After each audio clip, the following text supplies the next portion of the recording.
moving ahead, among us we have the eminent personality, Mr. Piyush Kuchhal sir. Thank you, sir, for your warm presence here. So I would like to know you all about sir. So CA Mr. Piyush Kuchhal sir, we would like to thank you once again for your presence among us and welcome you with our all heart for the Amrit Kal Budget Conclave 2023. We also welcome Neena Kuchhal ma'am for her gracious presence. So coming back to the track, CA, LLB, DISA, Forensic Auditor, Mr. Piyush Kuchhal sir, member of most prestigious Accounting and Auditing Institute of the nation, namely as the Institute of Chartered Accountants of India. In last 21 years, since 2002, he has acquired the office of Statutory Auditor of multiple renowned banks, government institutes, companies including those which are listed with NSE and BSE. He is iron-handed in early detection of financial frauds, including the doors of the bank also. Apart from all these, he uses his skills for social benefits like managing the financials of reconstruction activity going on in the holy Kedarnath Dham after a huge disaster which was happened in 2013. Sir, we are pleased to have you here with us. Thank you so much for your gracious presence. So I would request to give sir once again a very huge round of applause for his gracious presence. Now I would invite sir for his words of wisdom and I would request him to address the gathering with his knowledge. Sir, please. Give sir a huge round of applause.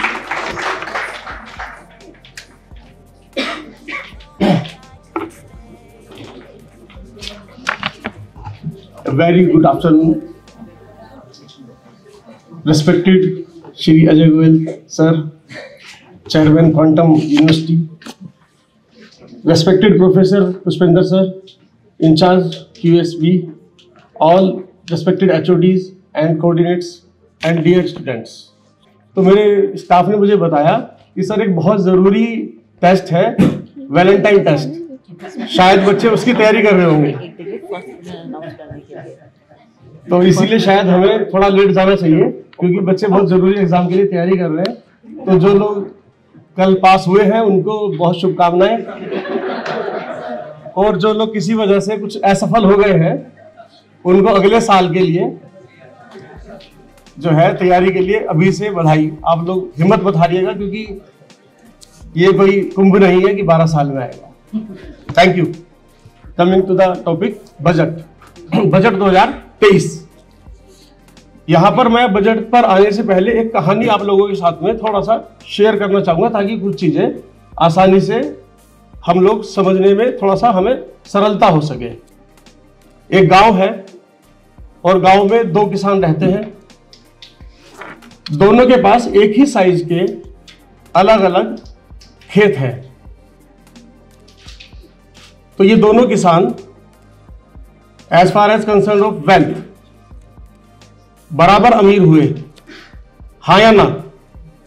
क्योंकि 2 किसान हैं, दोनों के पास एक ही size के 2 खेत हैं, 2 farming field हैं, तो उनकी वेल्थ हम लोग एक जनरल सेंस में बराबर हो जाती है। लेकिन अब अगर मैं इसमें थोड़ा सा एडिशन कर देता हूं इसी फॉर्मिंग फैमिली के अंदर कि जो पहला किसान है उसके परिवार में 10 लोग हैं और जो दूसरा किसान है उसके परिवार में 4 लोग हैं, तो अब अमीर कौन हुआ ज्यादा? 4 वाला हुआ। यहां पर एक एडिशन और कर देते हैं। जो पहला किसान है जिसके पास 10 फैमिली मेंबर हैं, उनमें से कोई भी पढ़ा लिखा नहीं है, जबकि जो दूसरा किसान है उसकी बीवी जो है वाइफ वो वेल एजुकेटेड है और वो कहीं पर सरकारी नौकरी भी करती है या एंटरप्रेन्योरशिप भी कर रही है, तो अब और अमीर कौन हुआ? और ज्यादा अमीर हो जाता है। तो इसी कहानी को ध्यान में रखते हुए हम लोग अब चलेंगे, जीडीपी को समझेंगे, जीडीपी क्या है, पर कैपिटा इनकम क्या है, और फिर हम बजट पर आएंगे। अगर मैं डेटा की बात करूं, कुछ डेटा भी शेयर करना चाहूंगा। पुष्पेंद्र सर, मैं ना आपके लिए डॉक्यूमेंट लेके आया हूं, मैं चाहूंगा कि आप बच्चों के साथ शेयर करें। ये डॉक्यूमेंट है भारत सरकार का या भारतवर्ष का P&L अकाउंट।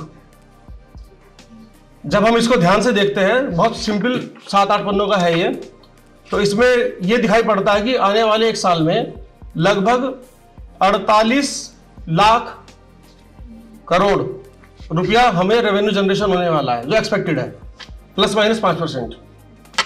उसमें से 10 लाख करोड़ सरकार जो है वो कैपिटल एक्सपेंडिचर में खर्च करने जा रही है, मोटा मोटी आप मान लीजिए 25%।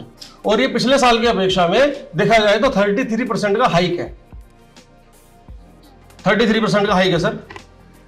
तो अब ये कैपिटल जब जाएगी तो कहां कहां जाएगी, इसके लिए भी सरकार ने बताया है कि ये कहां कहां खर्च करना है। तो इंफ्रास्ट्रक्चर में ये पैसा खर्च होगा, कैपिटल एक्सपेंडिचर इंफ्रास्ट्रक्चर में खर्च होगा। और कैपिटल एक्सपेंडिचर कैसे काम करता है सर, इसको हम समझेंगे। और आप सब स्टूडेंट प्लीज इसको देखने की कोशिश कीजिएगा। एक कंपनी है जो हेलीकॉप्टर उड़ाती है, ये मैं प्रैक्टिकल एग्जांपल से आपको बता रहा हूं।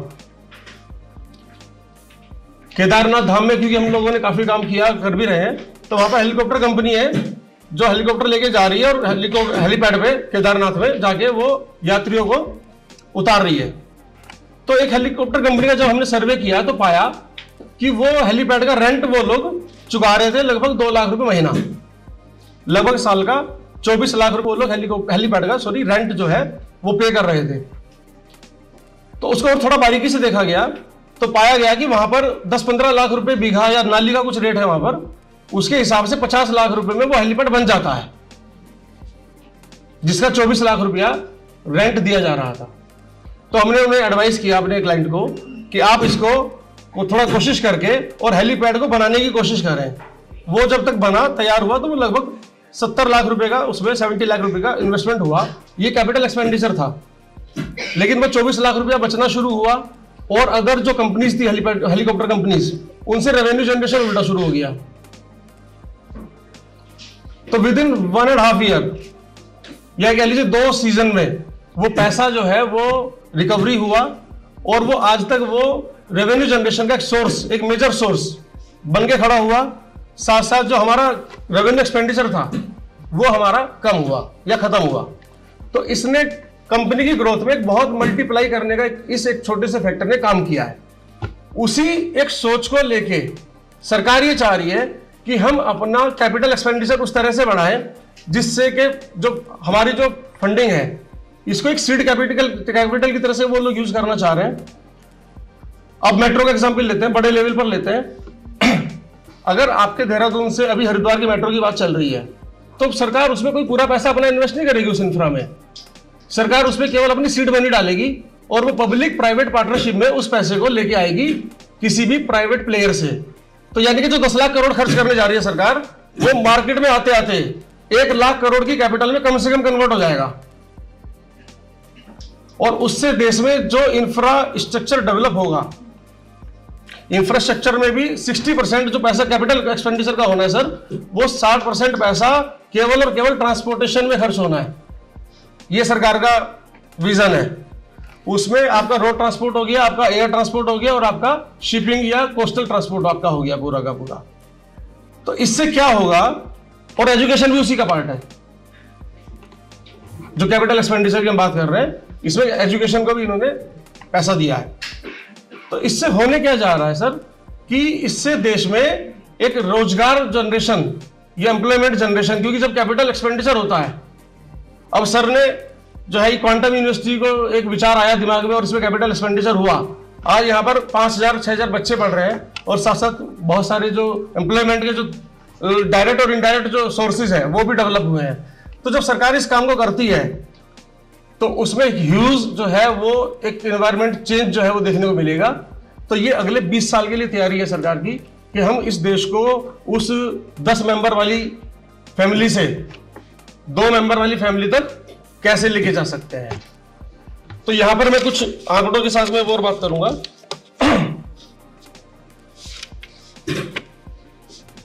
जीडीपी को थोड़ा समझ लेते हैं। जीडीपी के बारे में कोई प्लीज आप इसे बताएगा मुझे, क्या समझते हैं आप लोग जीडीपी से? Anyone? Please.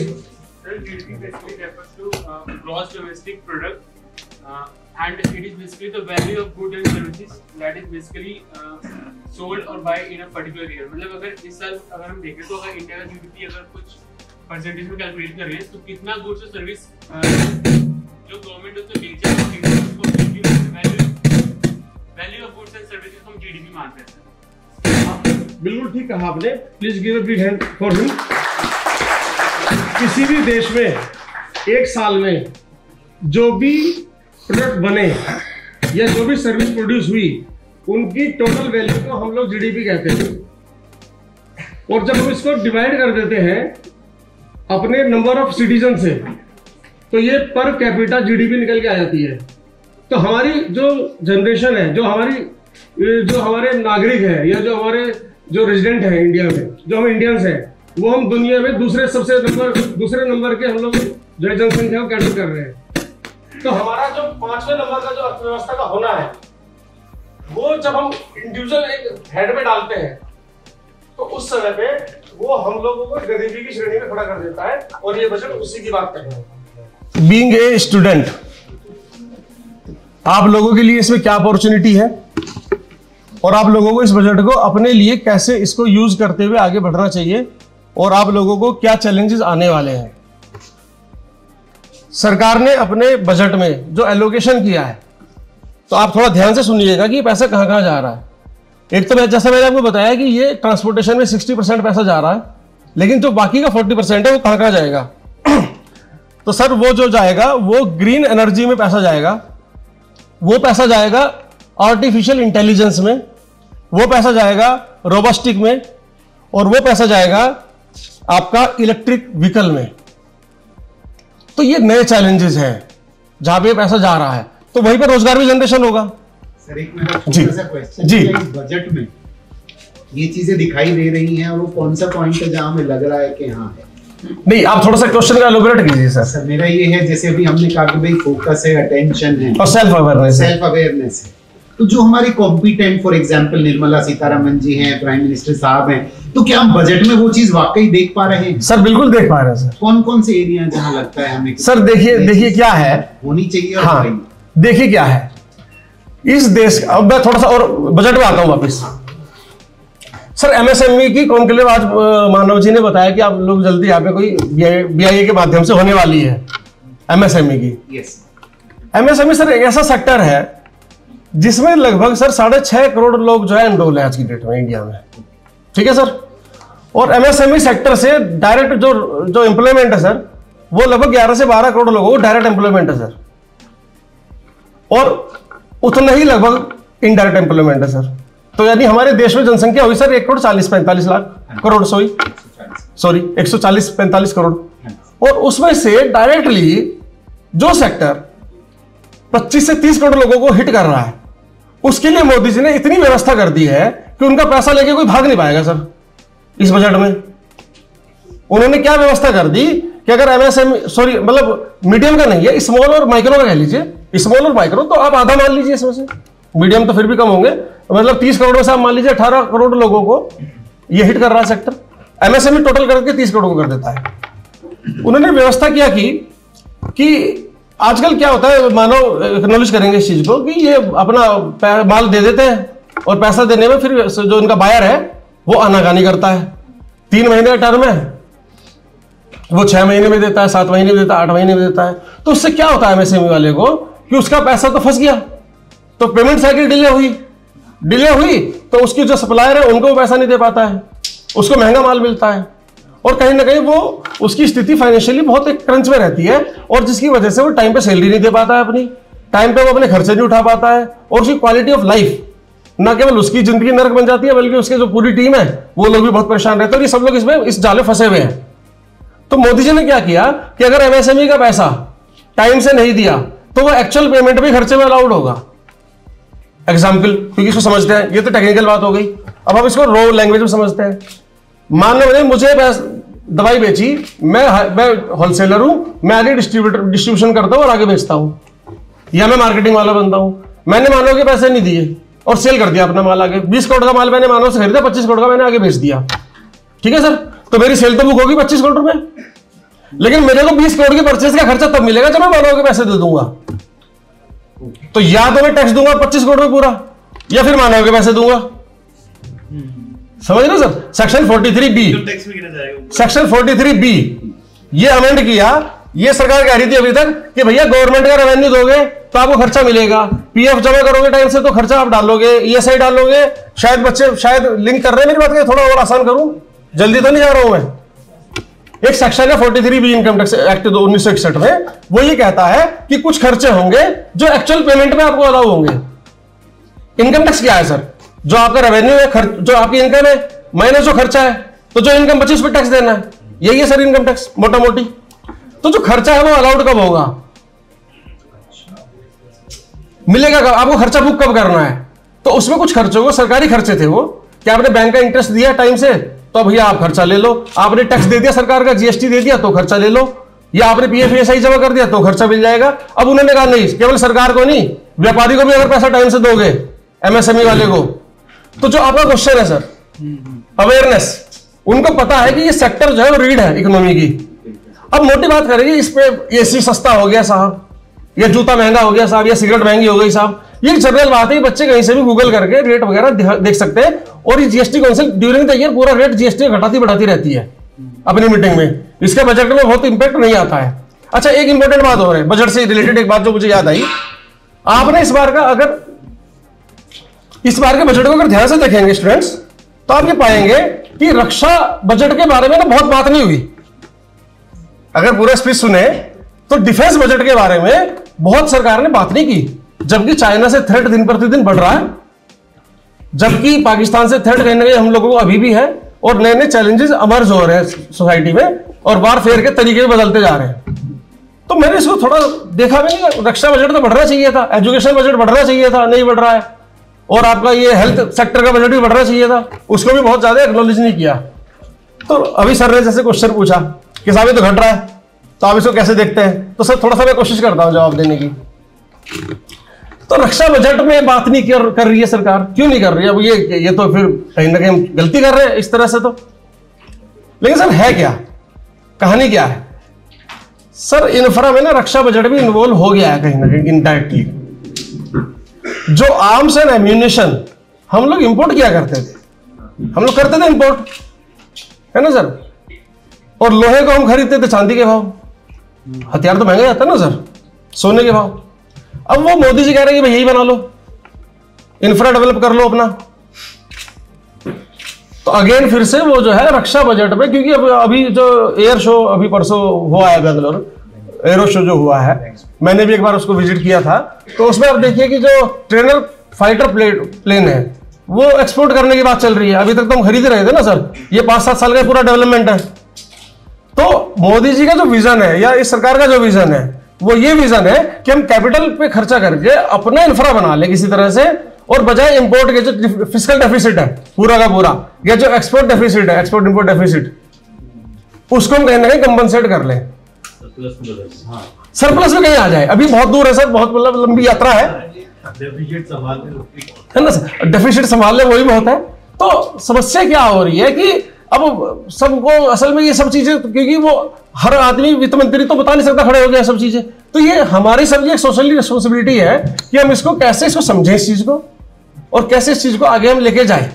अब जैसे एक प्रोजेक्ट की बात हो रही थी कि साहब हम लोग सोसाइटी से कैसे जुड़ सकते हैं, या हमारे बच्चे जो है वो बैंक में जाके प्रोजेक्ट कैसे कर सकते हैं, डिस्कशन हो रहा था मेरा आपसे, और बहुत अच्छा लगा मुझे सुन के कि आपका विजन, या आपके इंस्टीट्यूट का सर विजय सर ये इतना बड़ा विजन है कि मैं देख रहा हूं कि मतलब I really appreciate your institute and your team. और ये आपका विजन है सर, कि सर ने मेरे से पूछा आते ही कि पीयूष सर मेरे को ना किसी को बैंक वाले को कुछ ऐसा करके कुछ ऐसा हो सकता है कि हमारे बच्चे ना प्रैक्टिकल नॉलेज ले लें, क्योंकि मैं भी जब इंटरव्यू लेता हूँ बच्चों के, MBA पास बच्चे होते हैं सर, और काफी क्वालिफाइड बच्चे होते हैं, तो लेकिन कई बार ऐसा दिखने में आता है कि प्रैक्टिकली बच्चों को ना एक उनकी ट्रेनिंग का कहीं अभाव है।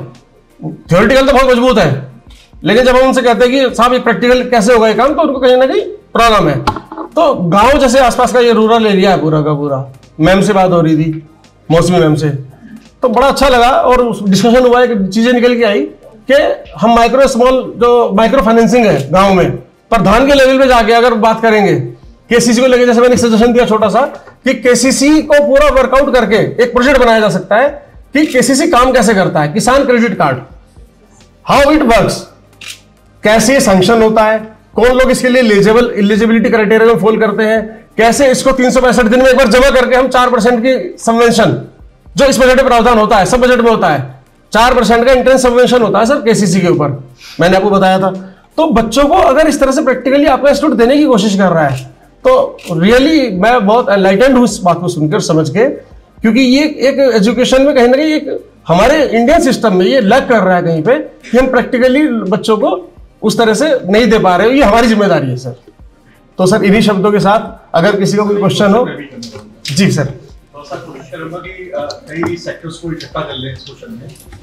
सर इस देश में जो इकोनॉमी चली है पिछले 3 दशकों की बात करें तो पैरेलल अनऑर्गेनाइज्ड सेक्टर भी काफी तेजी से जो है अपने आप को लेके बढ़े हैं और आज भी उनकी हालत वैसी ही है, तो कोई बहुत बड़ा बदलाव हमने नहीं देखा। सर सारे प्रयास करने के बाद गवर्नमेंट के जब आज की स्थिति में ब्लैक इकोनॉमी को भी ब्लैक करना पड़ रहा है तो फिर सरकार की सफलता को इतना बढ़ा चढ़ा के क्यों पेश किया जा रहा है?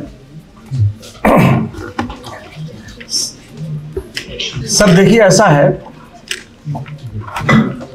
आज से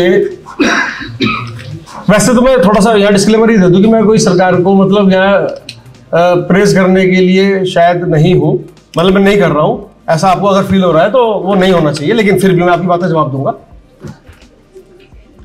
सर यूपीआई के थ्रू सबसे ज्यादा ट्रांजैक्शन जो है वो आज इंडिया में हो रहे हैं। यूपीआई एक ऐसा माध्यम है जो आज से 5-7 साल पहले मैंने खुद इमेजिन नहीं किया था कि ये पॉसिबल है और होगा तो ये कैसे होगा। चीजें इतनी बिगड़ी हुई हैं सर इस देश में, हमें एक्नॉलेज करना चाहिए अपनी प्रॉब्लम को कि हम कहां पे खड़े हैं और हम कहां से कहां जाना चाह रहे हैं। जब तक हम ये डायग्नोस नहीं कर पाएंगे ना सर, आप सर नाम पूछना चाहूंगा एक बार। महेश मिश्रा। हाँ मिश्रा सर। महेश सर ऐसा है ना कि सबसे पहले तो हमें ना बीमारी डायग्नोस करनी पड़ेगी कि बीमारी है क्या। असल में क्या है कि थोड़ी थोड़ी अफीम चटा गया ना सर, क्योंकि शायद बच्चे शायद लिंक करें मेरी बातों को, तो जब सर हमें नशे का एडिक्ट बना दिया जाता है ना तो उसकी सर लत बहुत देर से छूटती है, हमें रिहेबिलिटेशन सेंटर जाना पड़ता है सर कई बार।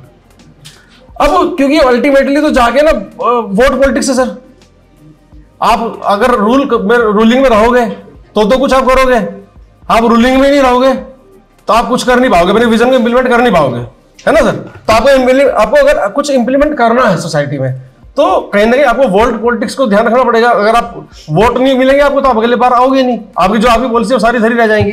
लेकिन उसको फिर भी उतना ध्यान में नहीं रखा गया है मेरे ख्याल से, क्योंकि जिस तरह से नोटबंदी हुई है, हालांकि नोटबंदी को कुछ लोग फेलियर मानते हैं और कुछ लोग उसको सफल मानते हैं। नोटबंदी के बारे में मेरी भी जो ओपिनियन है बहुत मतलब पॉजिटिव या कोई कंक्लूसिव ओपिनियन मेरे पास अभी नहीं है। मैं ये नहीं कह सकता कि पूरी तरह सफल है या पूरी तरह असफल है, ठीक है सर। लेकिन जिस तरह से यूपीआई का प्रचलन बढ़ा है, आज एक मैं फल लेने जाता हूं सर तो पहले मेरे को आदत नहीं है सर, मैं पैसे नहीं रखता अपने पास ना, मुझे आदत नहीं है बचपन से ना, पर्स नहीं होता मेरे पास, बहुत कम पैसे होते हैं पर्स में। तो मुझे पहले बहुत दिक्कत होती थी कि कैश है नहीं तो कैश ढूंढना पड़ता था, रखना पड़ता था। अभी फोन में होता है, मैं अपनी टीम से बोल देता हूँ कि भैया इसमें 20-30-50 हज़ार रुपये डाल के रखना, तो मेरे को सर छोटी छोटी पेमेंट भी मैं देख रहा हूँ कि जो बहुत छोटा वेंडर है वो भी यूपीआई के थ्रू पैसा ले रहा है।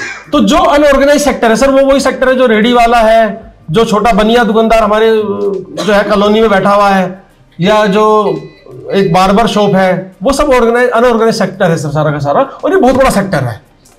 और इसमें बहुत बड़ा टर्नओवर भी सर हमारे देश में होता ही है, क्योंकि हमारी जो है जनसंख्या बहुत ज्यादा है तो हम लोग इन चीजों को यूज भी बहुत ज्यादा करते हैं। लेकिन सर कहीं ना कहीं ये पूरा बैंकिंग चैनल में पैसे आ रहे हैं, और जब बैंकिंग चैनल में पैसा आ रहा है, कैश की ट्रांजेक्शन कम हो रही है, तो रिसीविंग एंड पे तो सर चीजें हो रही है ना, रिसीविंग तो बुक हो रही है आदमी की। अब वो अपनी इनकम टैक्स पे रिटर्न या ब्लैक जो आप बोल रहे हैं उसको वो अभी नहीं भर रहा है, कहीं ना कहीं उसको नहीं भर रहा है। तो मोदी सरकार ने एक प्रावधान क्या किया, अभी एक प्रावधान पे और ध्यान आपका दिलाता हूं, बहुत इंपॉर्टेंट प्रावधान है जो किया। इनकम टैक्स वाले अगर किसी के यहां पे सर्वे करेंगे, छापा मारेंगे, तो वो क्या करते थे, पुलिस वालों को साथ लेके चले जाते थे। ये हम लोग देखते ही हैं, पुलिस वालों को इन्वॉल्व कर लेते थे। तो उसके लिए उन्हें मैंडेट होता था कि अगर वो चाहे तो किसी भी केंद्र सरकार के या राज्य सरकार के किसी भी कर्मचारी को अपने साथ में अपनी टीम में शामिल होने के लिए वो मजबूर कर सकते हैं, बोल सकते हैं। ठीक है सर। अब मोदी सरकार ने क्या करा इस वाले बजट में, उन्होंने इसमें एक लाइन जोड़ दी इसी सेक्शन में। उन्होंने कहा साहब वो प्राइवेट व्यक्ति को भी बुला लो, किसी को, किसी भी एजेंसी को बुला लो। अगर आपको कहीं पे लगता है कि भाई हमें ज्वेलर्स की जरूरत है, किसी है गोल्ड रिकवर हो गया या डायमंड प्रेशियस स्टोन रिकवर हो गए ब्लैक मनी में रखे हुए, तो अब वो वैल्यूएशन कैसे हो, उसकी टाइम लगेगा। तो हाथ की हाथ ही वो किसी प्राइवेट गोल्ड स्मिथ को या किसी ज्वेलर्स को एक चिट्ठी देंगे कि भाई साहब आप आ जाओ और आप हमारी हेल्प करो। अगर और कोई दिक्कत है, किसी सीए, कोई फाइनेंशियल, कोई फोरेंसिक कुछ करना है तो फोरेंसिक वाले को बुला लो। तो मोदी सरकार क्या कर रही है, ब्लैक मनी पे कहीं ना कहीं प्रहार कर रही है। इसका बहुत एक ज्वलंत उदाहरण इनकम टैक्स का जो फेसलेस हुआ है सर, क्योंकि हम लोग तो सर उस पूरी व्यवस्था का पार्ट रहे हैं। देखिए कहीं ना कहीं बहुत सारी चीजें हैं जो यहाँ पे कहीं नहीं जा सकती, लेकिन फेसलेस में मैं देखता हूँ कि ट्रेमेंडस चेंज है सर। इनकम टैक्स वालों ने, यहाँ कोई बैठा तो नहीं सर इनकम टैक्स वालों का, with due respect to all our officers of income tax department और all revenue services, sir LIC बेचनी शुरू कर दी है सर, एलआईसी बेचनी शुरू कर दी है सर, समझ रहे सर। तो ये अपने आप में सफिशिएंट है इस बात को बताने के लिए कि मोदी सरकार, मतलब मोदी सरकार मत कहिए, सरकार, नॉट मोदी सरकार, सरकार है सबकी, भारत सरकार है। भारत सरकार सर सीरियस है, लेकिन आदत इतनी खराब है सर। और अनऑर्गेनाइज सेक्टर के बारे में आपने चिंता की, तो मुझे ऐसा लगता है कि मोदी सरकार को भी तो कहीं ना कहीं सरकार को चिंता है, क्योंकि मुद्रा लोन आए हैं सर। अब उसका अलग बात है कि मिसयूज हम लोग कर रहे हैं, है ना सर। मुद्रा लोन अभी कारपेंट्री के लिए, और इसके अलावा अगर आप देखेंगे श्री अन्ना एक योजना चलाई है मोदी सरकार ने इस बजट में। आउट ऑफ द कंटेस्ट बातें हो रही है तो मुझे याद आ रही है चीजें ना, ये मैं तैयारी करके भी नहीं आया, जो आपने पूछ लिया। श्री अन्ना एक योजना चलाई है सर, उसमें जो मोटा अनाज जिसे हम कहते हैं, ज्वार, बाजरा, रागी, उसके लिए अलग से फंडिंग की गई है सर, है ना सर। उसके लिए कहा गया कि डिस्ट्रिक्ट लेवल पे आपको सेंटर खोलना है, राज्य सरकार को इंस्ट्रक्शन दिए गए हैं, पैसा दिया गया है, आप डिस्ट्रिक्ट सेंटर पे आप खोलिए और आपको वहां पे अपना आउटलेट बना के, हर डिस्ट्रिक्ट में सेंटर होगा सर, और आपको जो आपके लोकल जो वहां के प्रोडक्ट्स हैं उनका क्या इनोवेशन के तरीके से क्या उनका जो है वो मार्केटिंग नेशनल और इंटरनेशनल लेवल पे की जा सकती है, और उसको कैसे हम लोग आगे लेके जा सकते हैं, तो उस पर सर काम कर रही है। तो इस जी सर मेरा एक क्वेश्चन है, डायरेक्ट टैक्स की जैसे हम बात करते हैं, हर एक को एक एक्सपेक्टेशन होता है कि भाई कुछ हमारी जैसे मिनिमम एग्जेम्पशन लिमिट बढ़ाई है, एक्सपेक्टेशन था ईटीसी में भी कुछ अगर वो हो जाए, फिर ये हुआ कि भाई न्यू जो आपका रेजीम है ओल्ड रेजीम है। मेरा क्वेश्चन ये है कि एक आम जैसे वर्किंग क्लास है, इस बजट में क्या फायदा और क्या आपके हिसाब से एक्सपेक्ट कर रहे थे जो चीज मतलब आप अप्रिशिएट नहीं करते, तो क्या कुछ ऐसे पॉइंट है जो हम कहें ये बहुत अच्छा हुआ है और ये वाली चीज थी जो उम्मीद थी नहीं किया है जो होना चाहिए? सर जो उम्मीद थी नहीं किया वो मैं पहले बोलूंगा। मेरे ख्याल से ना सर एजुकेशन सेक्टर और हेल्थ सेक्टर को ना इन्होंने जितना करना था ना सर मैनेज, उतना नहीं किया है। इनका पूरा ध्यान जो है वो इंफ्रा पे है। 60% पैसा जा रहा है सर ट्रांसपोर्टेशन में, ठीक है ट्रांसपोर्टेशन की जरूरत है, बहुत अच्छा सुथरा भी है, लेकिन सर एजुकेशन, कोविड में देखा सर हमने क्या हाल हुआ है देश का ना, हम लोग सर बहुत पीछे हैं, 146वें नंबर पे है सर हेल्थ सेक्टर। हाँ जी सर 146। ये सारे डेटा मुझे याद आ रहा है, तैयारी करके नहीं लाया हूं एक्चुअली ना, तो हो सकता है मतलब 2-4 नंबर ऊपर नीचे हो जाए, लेकिन है उतना ही 150 के आसपास का नंबर है सर। तो सर आप इतनी बड़ी जनसंख्या नहीं इकट्ठा कर सकते ना सर, तो आपको सर कहीं ना कहीं अब ये जो एजुकेशन को मार रहे हैं सर कहीं ना कहीं, अभी तक तो नई पॉलिसी को लागू नहीं कर रहे हैं, जो नई पॉलिसी आ रही है उसको जो है लेके नहीं आ रहे हैं। एजुकेशन सेक्टर में सर बताएंगे कितने चैलेंजेस हैं, कितना कंट्रोल वो करते जा रहे हैं, है ना सर। आप अपना इन्वेस्टमेंट बढ़ा नहीं रहे हैं, प्राइवेट एंटरप्रेन्योर को आप डिमोरलाइज कर रहे हैं कहीं ना कहीं, गवर्नमेंट बॉडीज हावी है, आपको इसको सर स्वतंत्रता देनी चाहिए, देनी पड़ेगी। अभी तक आप कंट्रोलिंग कर रहे हैं हर चीज में ना, एक सेक्रेटरी सर बैठा हुआ है सचिवालय में, है ना सर, उसको एजुकेशन का ही नहीं पता है। या तो आप ब्यूरोक्रेट से टेक्नोक्रेट से लेके आइए, आप करिए ना कंट्रोल, है ना सर। अभी कंसर्न जो आपने बताया एजुकेशन और हेल्थ सर, इन दो चीजों पे टेक्नोलॉजी थोड़ा सा इनको इंप्रूव करने की और इस पे इन्वेस्टमेंट बढ़ाने की, और इसका मैं चाहता था कि मतलब मेरा बड़ा ऐसा मानना है सर डबल बजट होना चाहिए सर, मतलब आधा परसेंट पूरा परसेंट से कुछ चलेगा नहीं सर, काम हिलेगा नहीं, मतलब दिखाई भी नहीं देगा सर, ये तो घटा रहे सर। सर रिसर्च में हेल्थ पर और टेक्नोलॉजी पर गवर्नमेंट ने स्पेशल अटेंशन दिया है रिसर्च को। सर रिसर्च में दिया ना सर, लेकिन जो गांव में जो आदमी बीमार है सर उसको तो रिसर्च तो 10 साल बाद आएगी ना सर, आएगी, वो भी जरूरी है सर। लेकिन आज मेरे को वर्ल्ड क्लास हॉस्पिटल चाहिए सर। कोविड में सर वेंटिलेटर उठ के भी नहीं मिला सर, लोगों को मरे लोग। तो ऐसी महामारी की तैयारी हमें आज से करनी पड़ेगी ना सर। 100 साल का वेट क्यों करें कि अगले 100 साल बाद देख ले, कोई आएगा वो देखेगा सर। हमें जवाब अपने आगे आने वाली पीढ़ियों को देना है, जो अभी कोविड में देश ने भुगता है। ये तो मोदी जी निकल रहा है मेरे मुंह से, मतलब सरकार का फिर भी मैनेजमेंट अच्छा रहा सर, लेकिन जो इंफ्रा था वो तो इस काबिल नहीं था ना सर। काफी लोगों को तो परेशानी हुई है, तो ये तो सर नेगेटिव हुआ मेरे ख्याल से। और ये बहुत बड़ा इनका अभी तक का, मतलब मैं हर साल देखता हूँ इस चीज को ना कि हेल्थ में कुछ लेके आए सर। हेल्थ और एजुकेशन या तो फ्री हो, बजट चाहिए उसके लिए, बजट चाहिए सर, और बजट चाहिए, और बजट कहां से आएगा सर? रेवेन्यू से आएगा, और रेवेन्यू पर कैपिटा हमारा 1.5 लाख है, और 1.5 लाख वाला आदमी जो 12-12.5 हजार में महीना कमा रहा है एक आदमी इस देश में, तो वो क्या तो खाएगा सर, और क्या सरकार को देगा सर? आप एक अडानी, मुकेश अंबानी या विनय सर को दिया, मुझे मान लो हम चलो ठीक ठाक, विनय सर तो बड़े आदमी, बहुत बड़े आदमी है, चलो हम दे दें टैक्स थोड़ा सा, है सर? अच्छा सर, सॉरी सर। तो लेकिन सर अगर एवरेज देखें तो 12,500 रुपए महीना, तो सर रेवेन्यू कलेक्शन कहां से होगा जब तक कि हमारी स्किल सेट नहीं बढ़ेगा? अब ये हुआ कि पहले अंडा है पहले मुर्गी, समस्या ये है ना सर। वो आदमी 10 मेंबर है, अनपढ़ है सारे, और वहां पे वो एक उसकी बीवी है, वो भी कमा रही है, वो खेती कर रहा है, खेत बराबर है। और यहाँ पे तो खेत भी बड़ा है ना सर, यूएसए के पास तो 5-6 गुना ज्यादा बड़ा खेत है सर, है ना सर? आदमी कम है, चाइना के पास और है, तो ये एक आयरनी है ना सर। तो डायरेक्ट टैक्स में क्या कुछ हमें बेनिफिट हुआ है? डायरेक्ट टैक्स में सर बेनिफिट ये हुआ है सर कि जो नया टैक्स रिजीम है, जो 5, 10, 15, 20, 25, 30 ऐसे करते चले गए ना सर ये लोग, तो 15-16 लाख रुपए का जो टैक्स इनकम वाले लोग हैं ना, रिजीम वाले, 20 लाख रुपए तक भी अगर पकड़ लें तो नए में कहीं ना कहीं बेनिफिट में आ जाएंगे। उनके पास कुछ पॉकेट में 50,000 रुपए के आसपास की फिगर आ जाती है, साल की सेविंग है उनकी 40 से 50,000 रुपए, एक रफ फिगर, मतलब मोटा मोटी, क्योंकि बहुत फिगर पे अगर जाएंगे तो यहाँ पे एकेडमिक हो जाएगा वो सेशन ना। मैं सेशन को थोड़ा सा समझाने वाले पॉइंट ऑफ व्यू से लेके जाना चाह रहा हूँ ताकि चीजें चली जाए दिमाग में ना।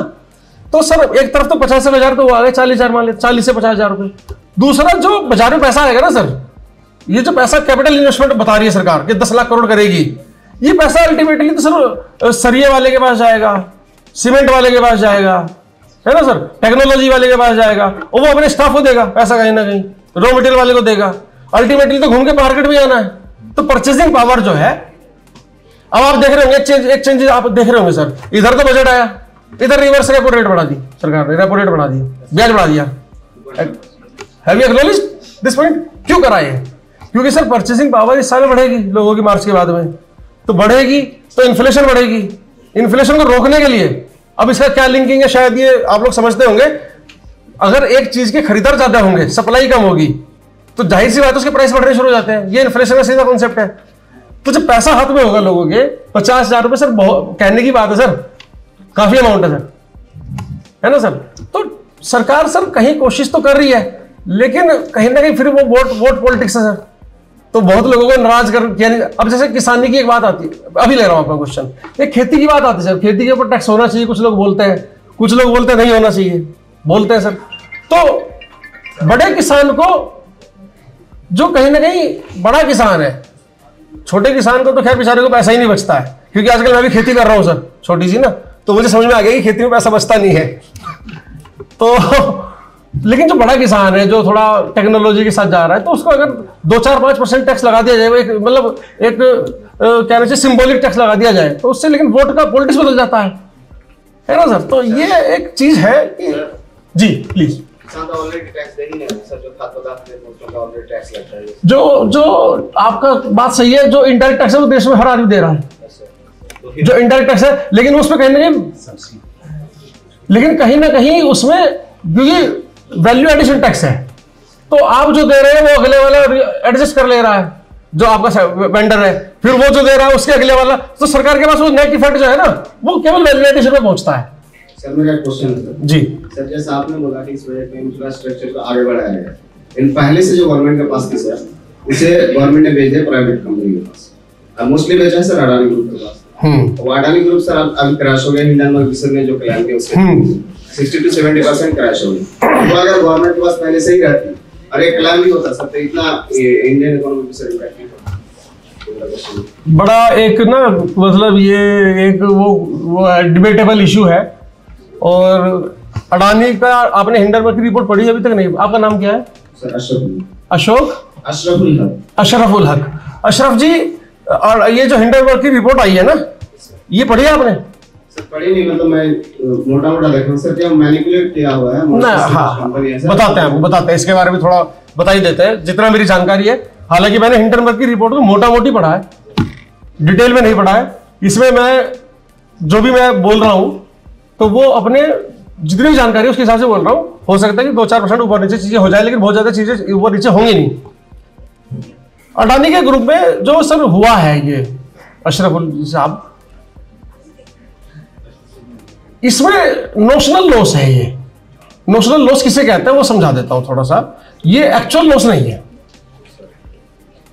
इससे ऐसे समझते हैं कि अडानी ने ना एसबीआई से जो लोन लिया था वो अपने शेयर को गिरवी रख के लिया था। शेयरों को सर पेपर एसेट बोलते हैं उसे, पेपर एसेट को गिरवी रख के लिया था। जो शेयर 3000 रुपए का था वो शेयर 1000-1500 रुपए का हो गया।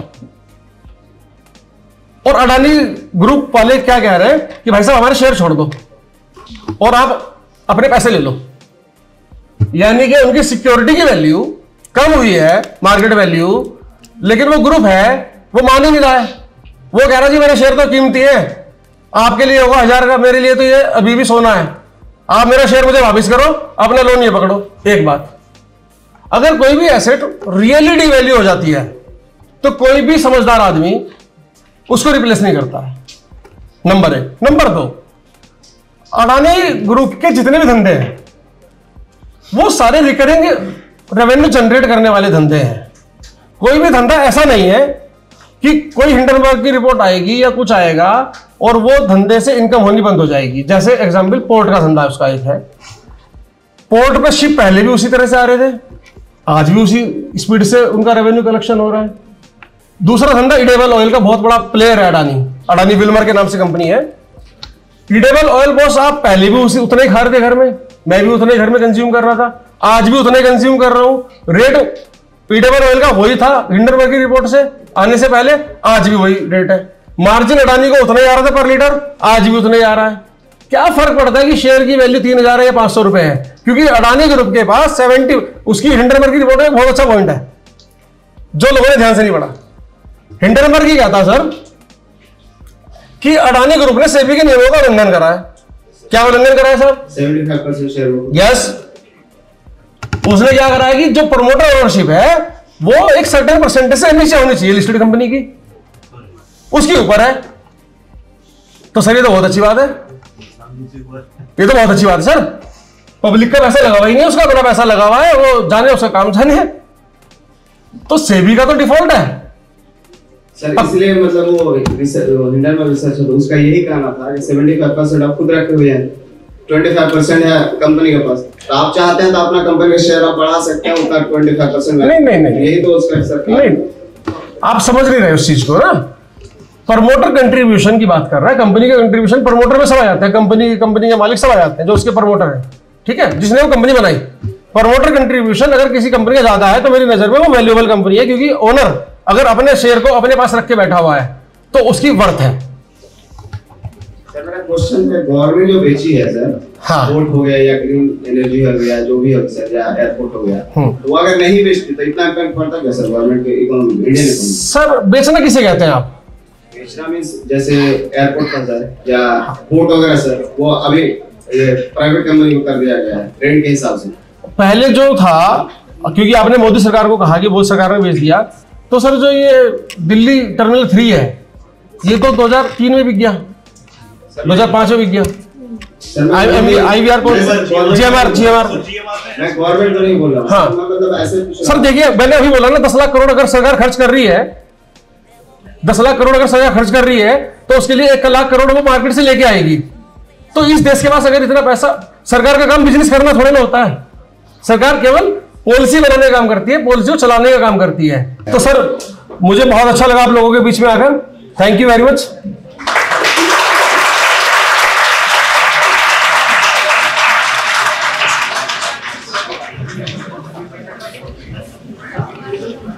such knowledgeable and factful information by sir. Thank you so much, sir, for your words of wisdom, and especially the sign off and sign in technique. We would love to follow. And of course, this was the all.